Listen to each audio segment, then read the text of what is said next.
Friends, colleagues, fellows, both current and former, scientific societies, lovers of science and technology, distinguished guests, joining virtually and in person, welcome.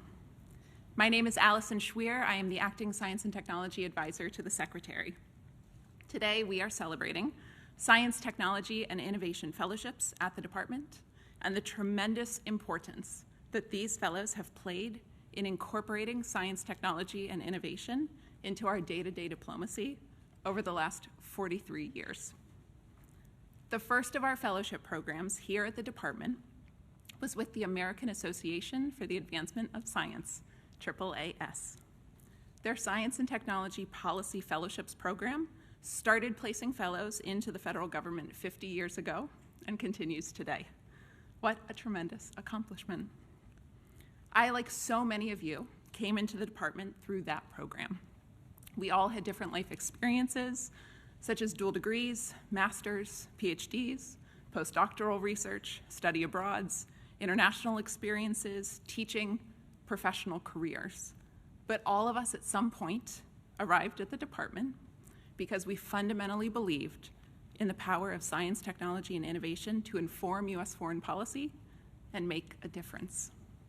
I am honored to be here today on this stage, celebrating the milestone of the AAAS Fellowships Program and in the efforts and accomplishments of all of you, our fellows, every single day. Let me now welcome someone who has spent 20 years focused on the nexus of science, policy, and business, with a career spanning the legislative branch, the executive branch, private sector, the scientific advocacy community, and most recently as the CEO of AAAS. Please help me welcome Dr. Sudip Parikh.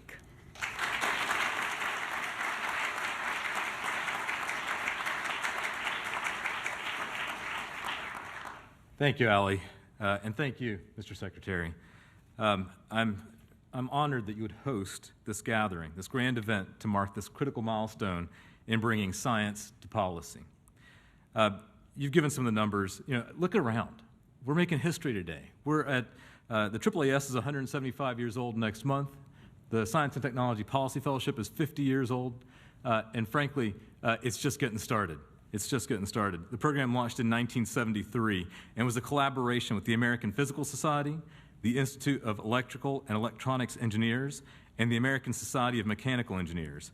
We only placed 7 fellows that year, all of them in Congress.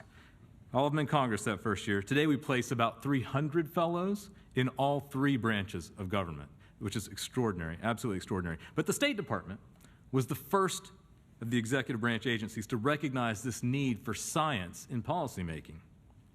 And I have to tell you, we are living in a golden age of science. We're living in a golden age of science. We know more about the universe, our planet, and ourselves than we've ever known before. And on my best, most optimistic days, I say, the science, together with policy, can heal the sick, it can feed the poor, and it can protect the planet. On my less positive days, on my least optimistic days, I think science can be part of this polarization, science can be part of this disconnect that pulls us apart, and we are lesser for it. We're lesser. We're not able to feed the planet. We're not able to heal the sick. And we're not able to ensure that the planet is good and hospitable for all of us for years to come. But there's, neither of those visions of the future are inevitable. What makes them not inevitable, both possible, is the fact that there are people, scientists, engineers, diplomats, who are coming together to make this world a better place, to infuse our diplomacy with science and humanity. And I think that is incredibly powerful. And I'm so happy to report that our most recent agreement with the State Department and AAAS provides placement for more than 50 fellows at State each year, 50 a year. That's yielded more than 700 alumni of the program just from the State Department. And some of them have gone back to the State Department, some of them gone back to academia, some of them are in business. And it's extraordinary that over 100 of them are still working here at the State Department on our 50th anniversary. and that tells you that this ability to imbue science throughout is valued not just by the scientists, because it is, but by diplomats, by the folks who are making a difference in our policy work. So again, I want to thank the Secretary. I want to thank the scientists who participate in this program, and just say that none of this could have happened without the support of hundreds of State Department staff who have mentored our fellows over the years. Because Allie didn't become Allie without that. We need that mentorship. Mentorship is a crucial part of the experience. Mentors benefit from the fellows' scientific and technical mindset, and the fellows, benefit from their wisdom. Complex government bureaucracy is a foreign system to many of us, and it's important to have mentors who to show the way. So we're grateful for the State Department's commitment, and I can tell you that the AAAS is as committed as ever, in fact, more committed. We see this time in history as an important juncture. It's a juncture where science has never been more important. Science actually is the key to what the future is going to look like. With our investments here in the United States, so that we can continue to be the innovative leader, and with that innovation informing our diplomacy, we're going to continue to lead the world and continue to make it a better place, and continue to make it a better place with the help of Secretary Blinken and Allie. Thank you both very much.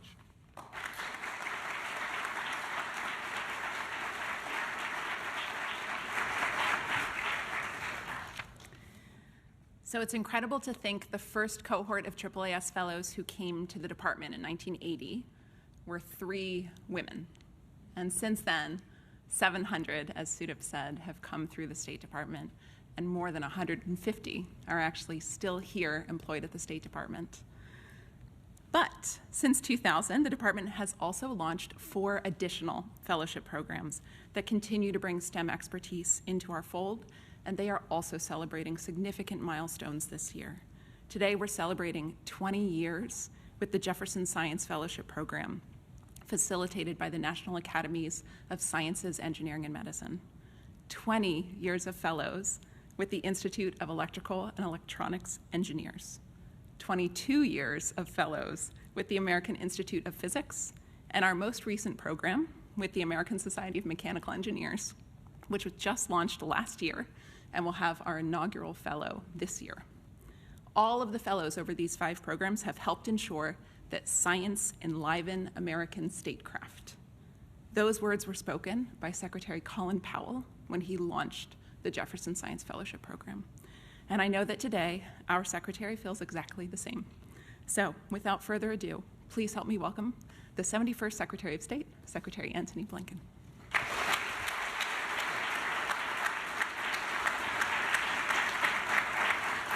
Thank you. Thank you. Good afternoon, everyone. Allie, first of all, to you, thank you for the extraordinary work that you have been doing, your team has been doing, not only, of course, to bring us together today, but to build up, to strengthen the State Department science and technology expertise. This is mission critical for us, and I'm grateful for your partnership, for your leadership in doing that. It's also wonderful to see so many exceptional fellows, past and present, in this room with us today, and some others who are coming in online. Milestones that we're celebrating today are only possible because of the partnerships that we've established with so many of the organizations that are in this room. In particular, I have to thank Sadi Parikh from the American Association of Advancement of Science. Thank you for this extraordinary partnership, this journey that we've been on together now for many, many years. We were just speaking as we came in, and I have your assurance that you plan to continue it for many years to come, so I'm going to hold you to that word. But thank you. To Marcia McNutt from the National Academy of Sciences. Is Marcia here with us today? Just looking out to see. I think we've got a number of other partners who are here. Tom Constable from the American Society of Mechanical Engineers. KJ Ray Liu from the Institute of Electrical and Electronics Engineers. Michael Maloney from the American Institute of Physics. These individuals, these organizations, have been critical partners for the State Department, and we deeply, deeply appreciate it. It's a pleasure to welcome you all, as well as other colleagues from across the scientific community, here to the State Department, and to the Dean Acheson Auditorium. And in a way, it's particularly fitting that we're gathered today in the Dean Acheson. Back in 1951, Secretary Acheson created the position of advisor to the Secretary on International Scientific Affairs, recognizing then the growing importance of science and technology to diplomacy. With the partnership of Congress, the department began welcoming fellows from across the scientific community, starting with the AAAS Fellowship in 1980. And as you've heard, in total, more than 900 participants across the State Department's 5 science and technology programs have strengthened the work of this institution immeasurably. They served on crisis response teams, supporting West African nations' response to the Ebola outbreak, helping our Japanese friends respond to the Fukushima nuclear power plant disaster. They've led our efforts to eradicate HIV/AIDS. They've created programs to help young women in the Middle East to pursue careers in STEM. And that's just a small illustrative sample of many of the endeavors that our fellows have been involved in.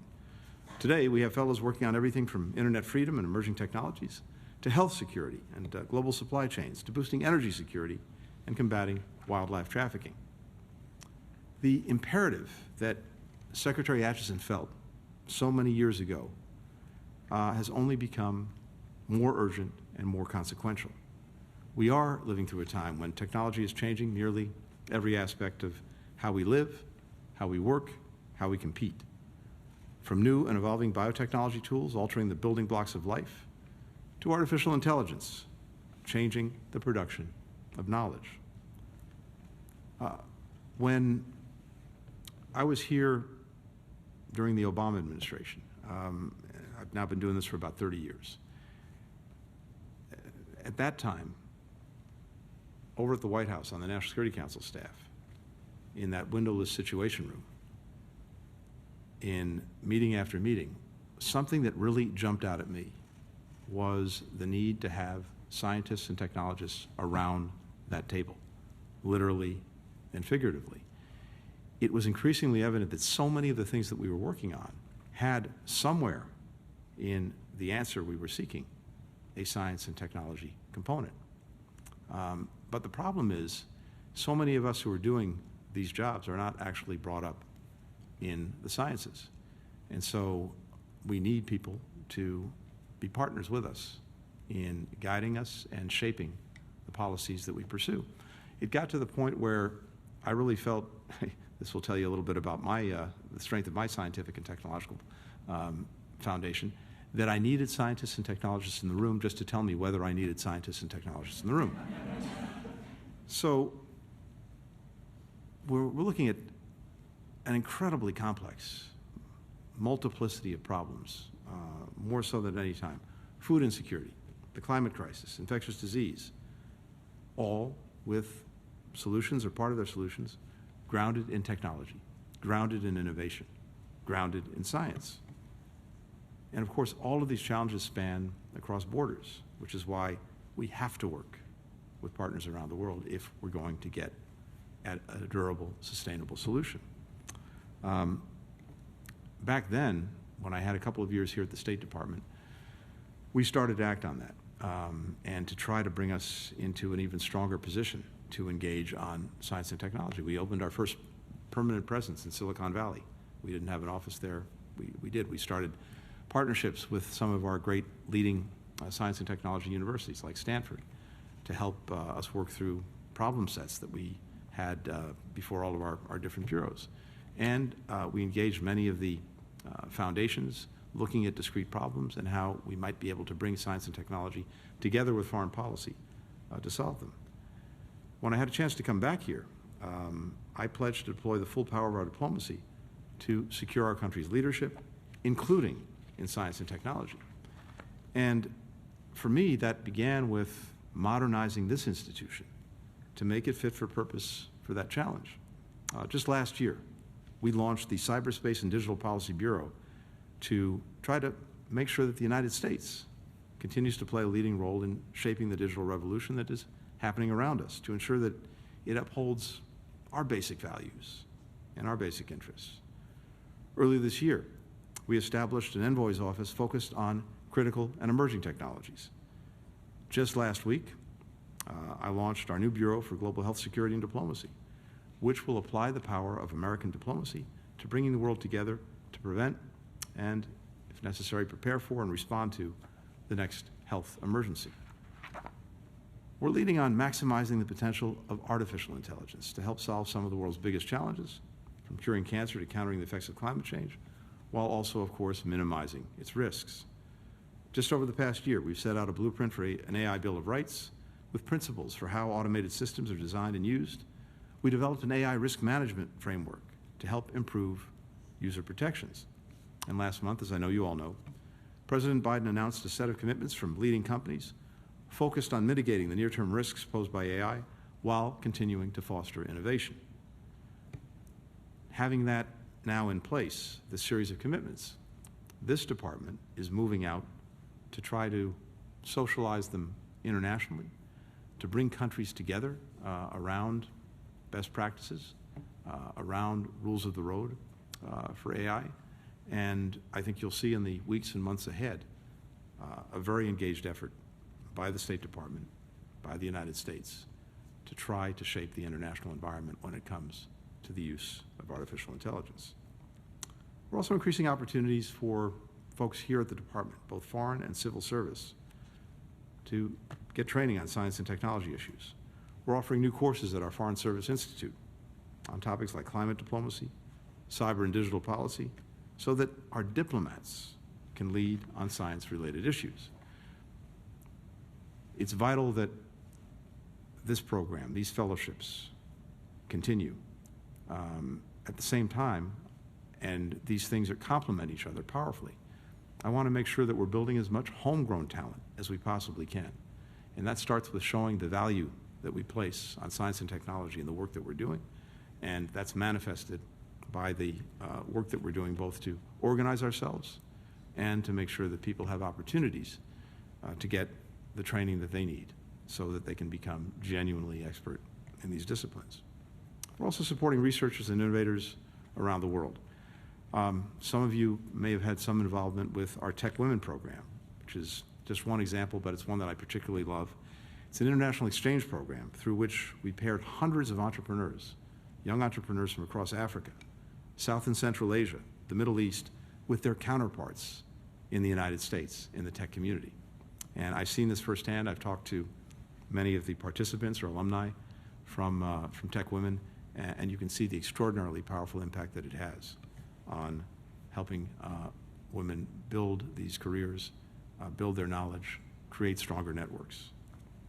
At the end of the day, our open society is at the heart of why we remain so innovative and so dynamic. That's why the world's leading researchers want to come here to the United States, and why we're determined to remain a magnet for talent. It's why we're equally determined to maintain and strengthen the ties that bind our scientists and technologists so that together we can discover, accelerate, and scale breakthroughs that deliver for our people and for the world. President Biden likes to say that we're at an inflection point, one where the decisions that we're making over the next few years will shape not just those next few years, but decades to come.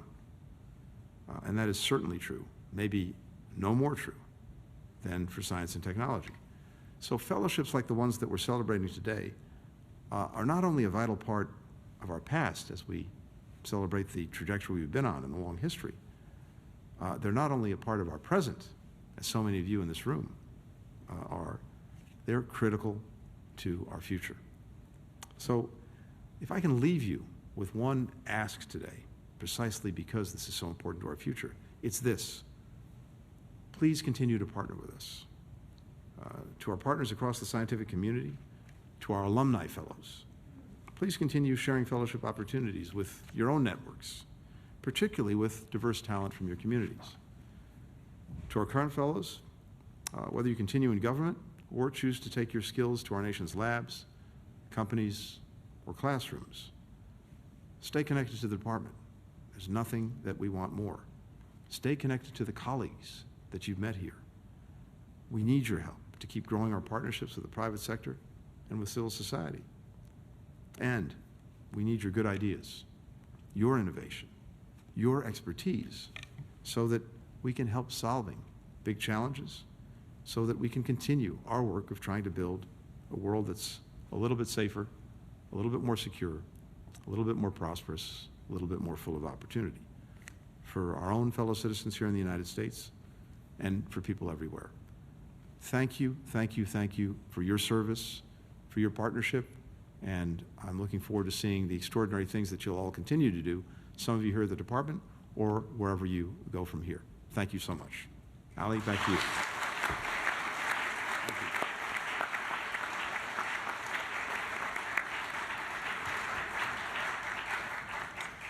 Everyone, thank you so much for joining us today in this celebration. For those of you in the audience, we ask you remain in place while we take a few photos and then have the secretary exit as quickly as possible to get to his next event, which is in 1 minute.